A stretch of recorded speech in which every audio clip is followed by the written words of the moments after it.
there's some big movie coming out this weekend with like Cars, maybe. Yeah, I'm not going to see Fate of the Furious, but I did recently actually watch a series entitled Kids on the Slope. This is the One Piece by famed anime director Shinichiro Watanabe that I had not seen. In fact, I hadn't even heard of it until I was looking up his CV. Lo and behold, there's this, and I went, well, gotta watch it then. And while watching it, I had some thoughts.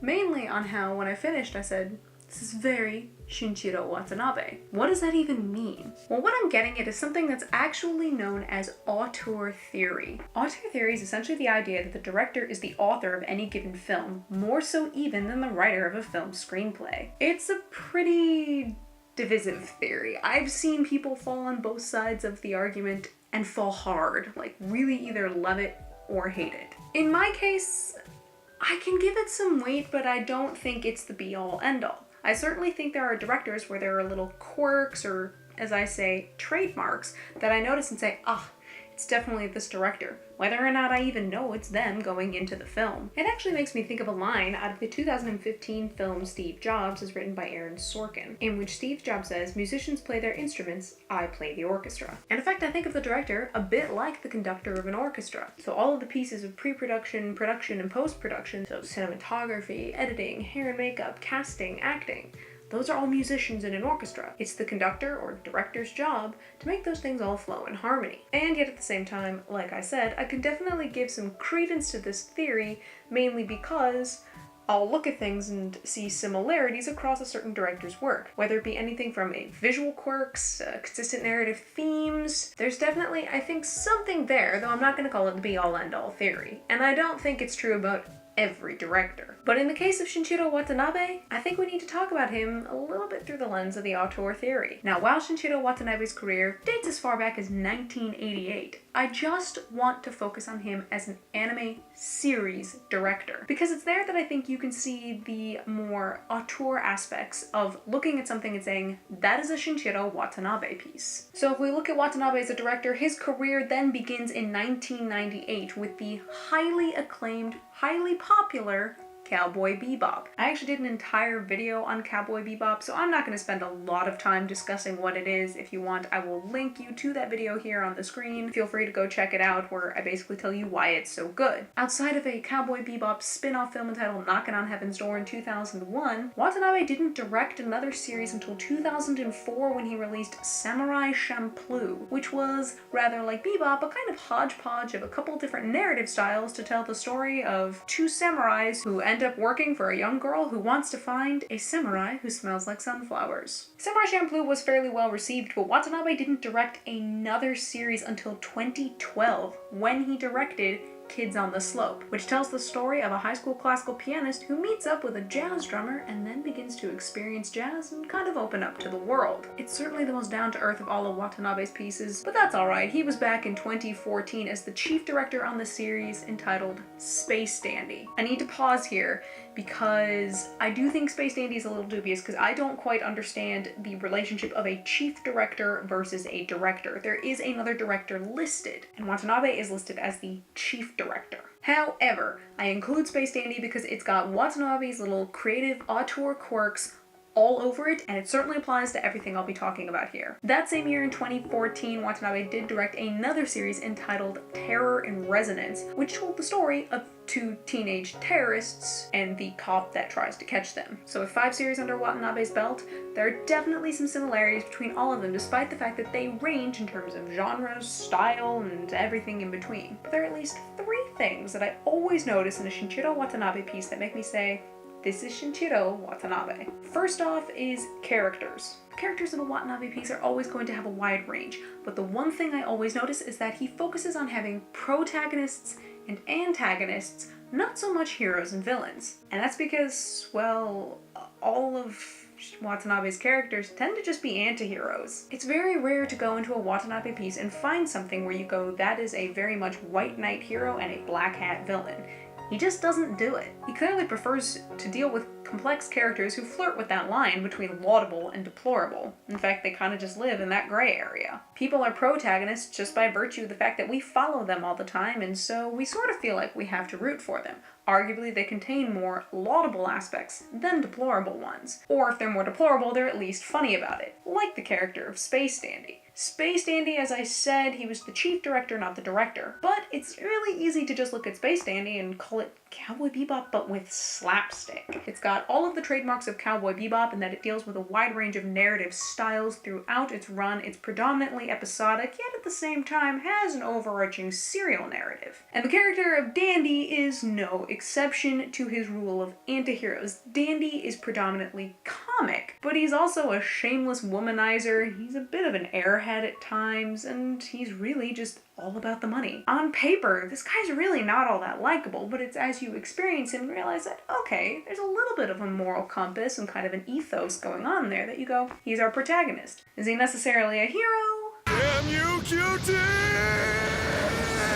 Yeah, I don't know about that one. But even the antagonists of his shows are complex and are reasonable to a degree. Probably one of his most popular antagonists is the character of Vicious from Cowboy Bebop. Without going into any spoilers, Vicious basically wants to kill the primary protagonist, Spike Spiegel. But you kinda get why he does. After all, Spike slept with his girlfriend and was gonna run off with her and lead the syndicate. If I found out that my partner slash best friend was banging my significant other and then was gonna completely ditch me, yeah, I'd be pissed too. Vicious is certainly not a likable character. And if we're talking about flirting the line of deplorable and laudable, he's way more on the side of deplorable. But his motivations towards Spike, which are entirely personal, are wholly understandable. You get why he doesn't like Spike, and you get why the two of them clash. You can also understand why they made a great team back in the day, and that a lot of what Vicious feels is probably something like betrayal that's never gotten the chance to really be addressed. But where I think he really shines in playing with your perceptions of who makes a protagonist and an antagonist, or a hero or a villain, is in Terror and Resonance. Like I said, this was a story about teenage terrorists. The two main male characters, 9 and 12, are blowing up buildings, causing havoc, taunting the police, and they don't make any qualms about saying they're not. In fact, they call themselves Sphinx. They put out videos on the internet for the police to find. They are deliberately creating a game of cat and mouse as terrorists. Arguably, they are the antagonists of this story. In fact, if you argue that 9 and 12 are the protagonists, which they kind of are, then the antagonist at first is the cop who's trying to catch them. And the cop isn't a villain. He's a guy doing his job who wants to not only understand why he's got two kids that are blowing up buildings and planting bombs all over the city, but also needs to catch them and bring them to justice. These are not necessarily wholly likable protagonists. But the protagonists don't have to be likable to be interesting. They do, however, have to be complex. I think Watanabe prefers to deal clearly with antiheroes because he complexifies them and elevates them from their initial role as basic character archetypes. I've said several times before, most notably in my little chat on Attack on Titan, that anime survives on tropes and archetypes. And I also noted in my Cowboy Bebop review that the reason that show really worked was because Watanabe elevated the character archetypes by giving them more material to work with and saying they may start as archetypes, but I'm going to make them complex. And by making them complex, he makes them compelling. Ultimately, the characters are the backbones of all of his stories. But if you're going to have a cast of predominantly anti-heroes and not necessarily wholly likable characters, you're not probably going to have a necessarily happy ending. It's traditional to have something that's called a Hollywood ending, which means basically everything gets tied up with a bow at the end. It's a cathartic ending. It gives the audience a sense of closure and just makes them go, good, yeah, they earned that. At least you hope so. That's the sign of a good movie. In the case of Watanabe, however, his endings prefer to be far more bittersweet. He's not just going to give you something that's happy, and that's because he's not dealing with characters who are always the white knights and the black hats. He's dealing with a whole bunch of people who are sitting there in that moral gray area, and so if you put them against each other, it doesn't usually end well for everybody involved. Again, because I don't want to go into spoilers in this video, I'm not going to discuss the exact details of any of the endings of his series. But I think it's important to note that Watanabe has a tendency to not give you necessarily happy endings. Sometimes he doesn't even give you closure. Looking at you, Cowboy Bebop. But finally, the thing that I look at and say definitely marks a Watanabe film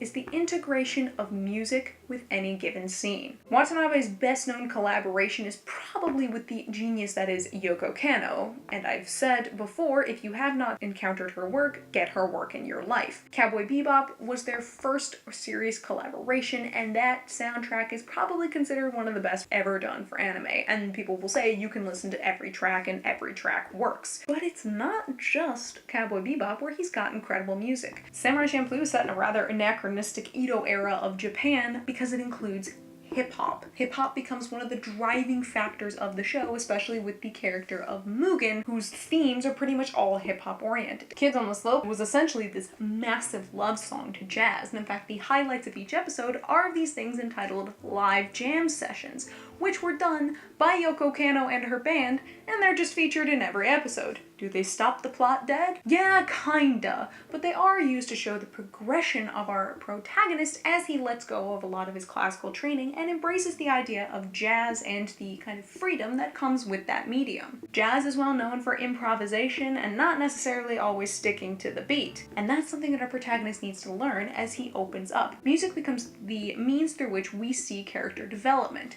Ultimately, everything is about serving the characters, and if I'm gonna pick anything about Watanabe's work where I say this is Shinichiro Watanabe, it's the fact that everything serves his characters. All of his characters are anti-heroes. They're anti-heroes because it makes them all the more human. If they're more human, we identify with them. If we identify with them, we care about them. Or we hate them. Either way, we have some sort of emotional investment. And because Watanabe does this consistently and does it well, it's kind of what makes him a bit of a genius, and why, whenever he comes out with a new anime, you see a whole lot of people get really excited. Maybe I should just go watch Cowboy Bebop again. Thanks for watching me ramble today. If you'd like to see more from me, go ahead and click that button with my face on it. It'll take you to my channel where I ramble about a whole lot of different things. Got some thoughts of your own? Go ahead and leave them down in the comments. And make sure that if you want to see more ramblings from me, you click that little subscribe button. That's it for me today, you guys, so until next time, cheers.